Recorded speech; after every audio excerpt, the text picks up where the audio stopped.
Hey, everybody. Welcome to our YouTube channel. I'm Guy.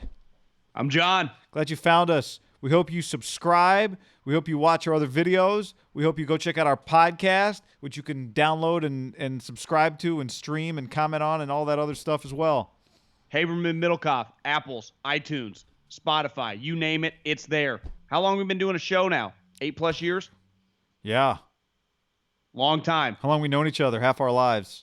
Yeah, talking Deportes. That's what we do best. And we love football. All right, so we'll be putting out more videos, but this one, as you can see, is about Brady versus Bill, John.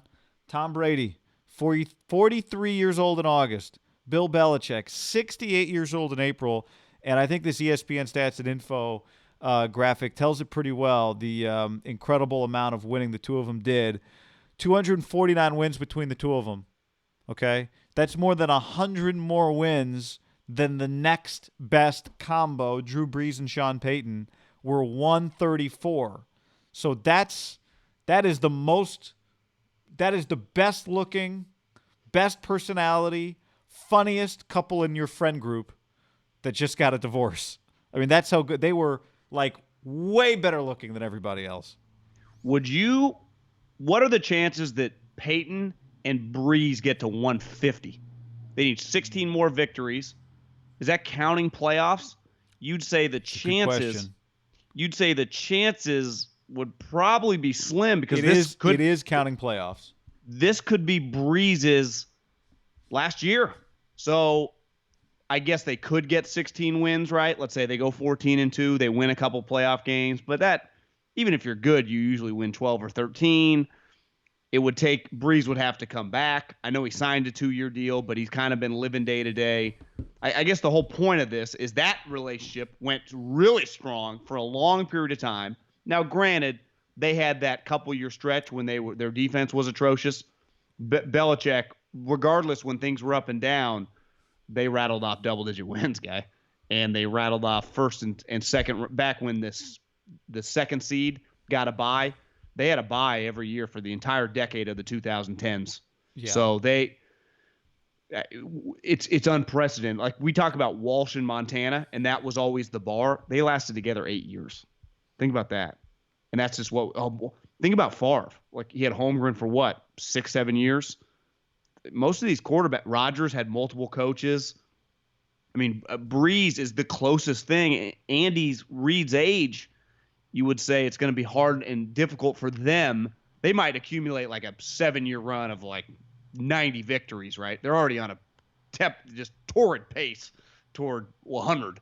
But they are not going to 2, right? You just say with his age, correct? Coach Reid's 61 years old.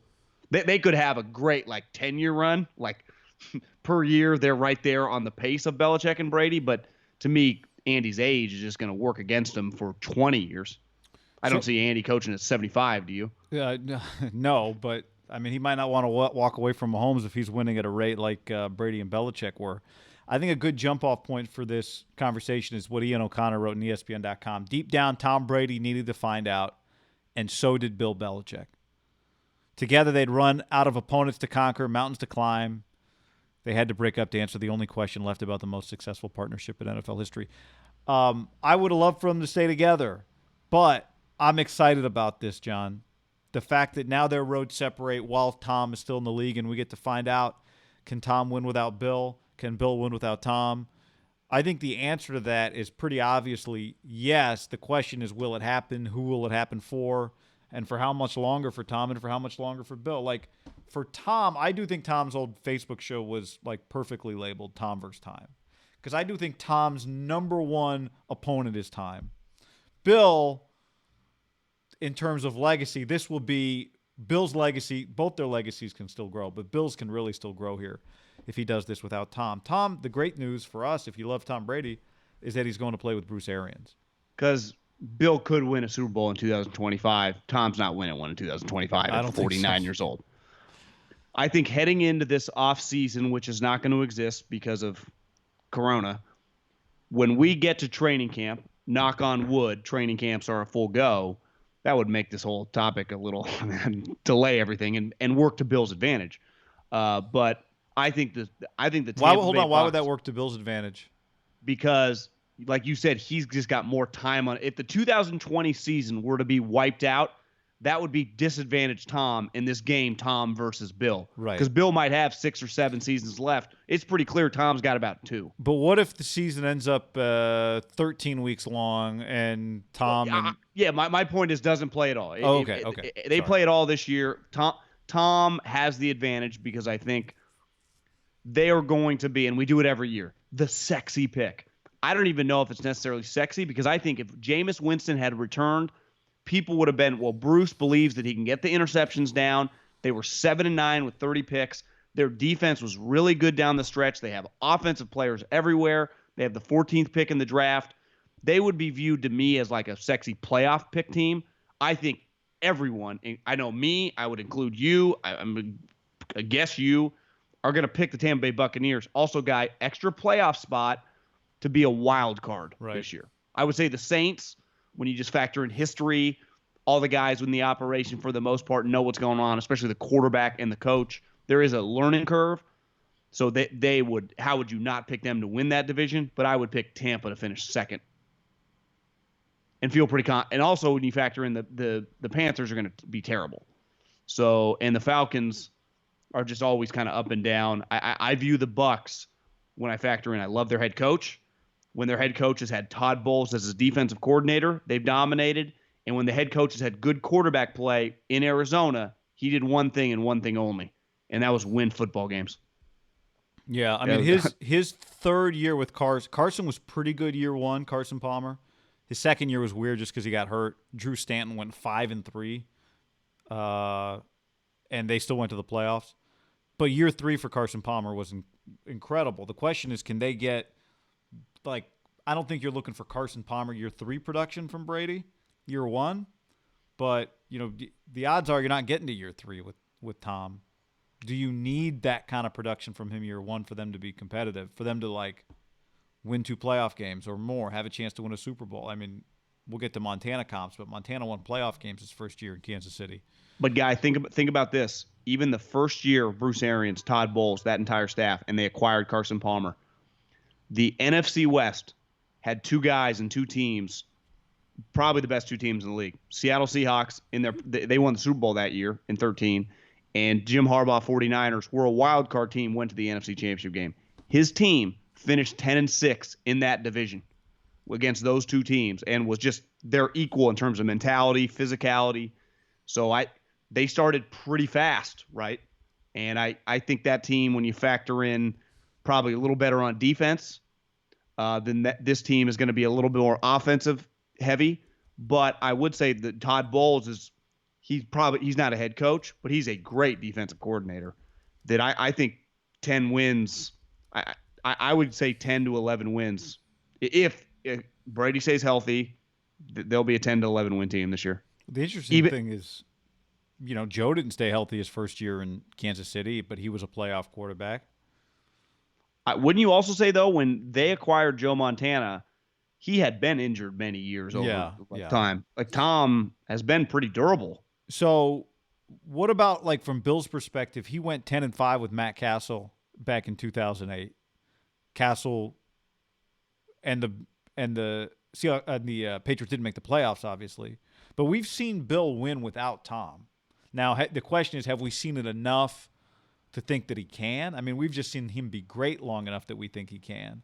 But if the Bucs were to win 10 or 11 games this year, and the Patriots were to win 10 or 11 games this year, what do you think we'd be saying after the season about which one was more impressive?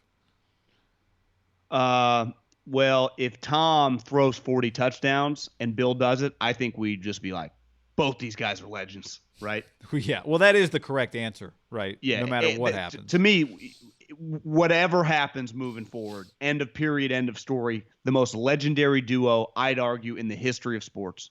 Like millennials, and you can drop other people, whatever. To me, I don't think it's people don't last 20 years. It does depend. Like, if Bill's team wins 10 games, it doesn't give a shit what the numbers are. He's getting the credit, right? All the credit, right?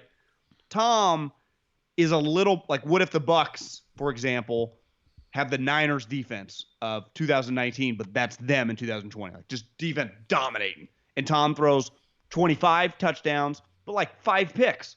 And they have a good run game, and they're just very good, and they win 11 games. Like, Tom would get a lot of credit, but I do think it does depend, like, is he kicking ass and taking names, or how is their team built? I'm not saying it can be equal, but I think if their records are the same and the Bucs defense is good, Bill's getting credit for every win, every play call. Offense, defense, special. He's getting credit for fucking all. Where Tom is just not. Like, if the Bucs, let's say, have a top 3 or 4 defense, Arians and Bowles, like, they would just get some credit. Yeah. Right? That's the element of Brady would share a little, where I don't see Belichick sharing any. Do you? No, I mean, because Arians is going to No. get credit too for adapting with Tom, working Like, with Tom. yeah, I mean, Tom's Arians not will a get solo. a ton of Tom's credit. not This a is- solo act in this. No, but this is why I say again is. that this is about Tom versus time. Like, Tom, if he has that year you're talking about, 24 touchdowns, let's say 9 interceptions. I think that's what you threw 8 last year. 21 less than last year for Tampa. What will we say? Yeah, I know. Will we say? I said it in the live video. The Bucs had the worst starting defensive field position in the league last year, and the Patriots had the best starting defensive field position. But if Tom has that year, after the year, we won't say, "Look, Tom can do it without Bill." I think we'll say, "Holy, Tom just did that at 43 years old." I think it'll be about first his age, then no Bill. Bill is not the offensive play caller, and yet he'll get a lot of the credit because he should. Now, I think Josh McDaniels will too. And I agree. That's the other thing, man. It's like the longer this goes on, the longer Josh is around, as things continue to change, the longer I just think the next head coach of the Patriots is going to be Josh, and maybe the next DC is Steve Belichick. One area I do think Tom will get credit regardless. The Buccaneers have not made the playoffs in 12 years. Yeah. They haven't been the yucks over that time that, like, Dilfer and Lynch and all the guys that were drafted in the early 90s always talk about the bags over their heads and how they were the laughing stock of not just football, right, of sports. The yucks. That was their nickname. Think about that. The yucks or the ain'ts. So there were multiple teams in the NFL that felt like we're the bottom of the barrel. If they make the playoffs this year, 12 years without it, in a division that kind of, think about this, in those 12 years, I bet if we looked, the Panthers, Falcons, and Saints are just, it feels like most years, like 2 of them are going. It's not like, oh, it's just all of them have been good. This division where it's just a bunch of shitty teams. No, it's like they've all been to the Super Bowl. Exactly. They've all just every year one of them has a powerhouse season. It's been kind of, wouldn't you say, one of the bar divisions in over the last decade in the sport? Mm-hmm. With just each year one of the powerhouse teams in the NFC is coming there. Yep. And if Tom comes, now the Panthers are really down, but let's say they beat the Saints, right? Like in New Orleans. Like right now, if I told you the Bucs beat the Saints in New Orleans, that automatically is one of the bigger wins of the year. Like, that would just get a lot of hype. Right? You know, you and I have talked about this. They play the Chiefs at home.